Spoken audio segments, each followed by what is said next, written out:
Aaron Rodgers and Joe Douglas were talking about Zach Wilson in the past tense during this press conference, which seemed a little weird because technically he's under contract for 2024 at least, plus the fifth-year option for 2025. It seems like a foregone conclusion based on everything we've been hearing around here that he will be traded.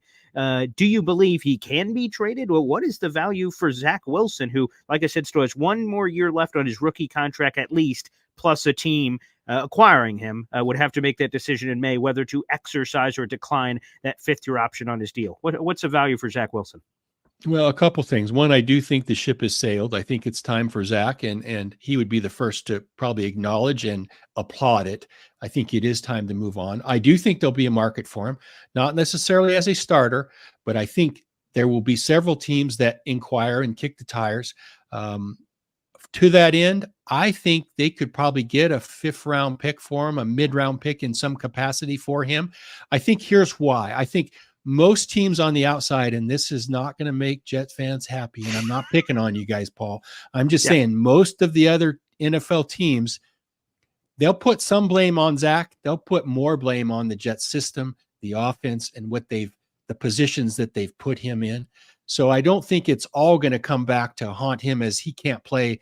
End of story. Gavel hits the table. I think there's going to be a convoluted, not an excuse, but there's going to be a convoluted discussion as to who should be blamed most. Obviously, he has physical talent. He can make throws.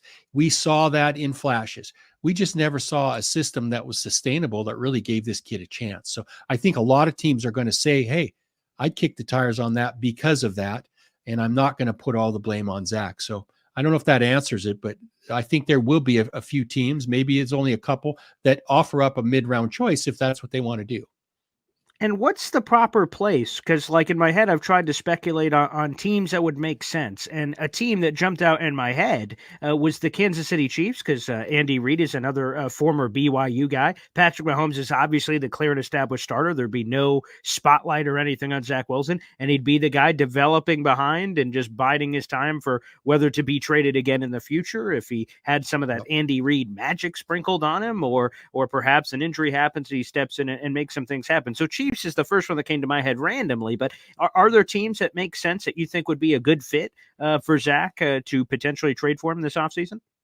Well, I think someplace that has the idea in mind of what the Jets did, where he can go learn from a veteran. I think a place like the Rams and Sean McVay could pose a good landing spot for him. We see 6 teams now looking for coaches, and I don't even know if that counts Pete Carroll, so that may be 7. And so let's see where the dust settles with some of these coaching hires. He might make some sense depending on the offensive systems that these places run.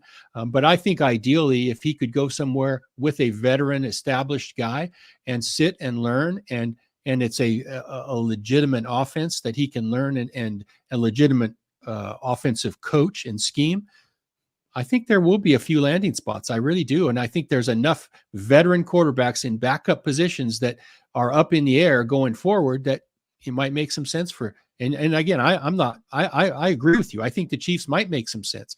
I think the Rams could make some sense.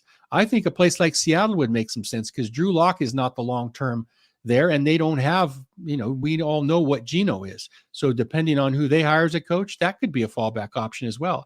I think there'll be some opportunities for teams looking for backup quarterbacks. There always is.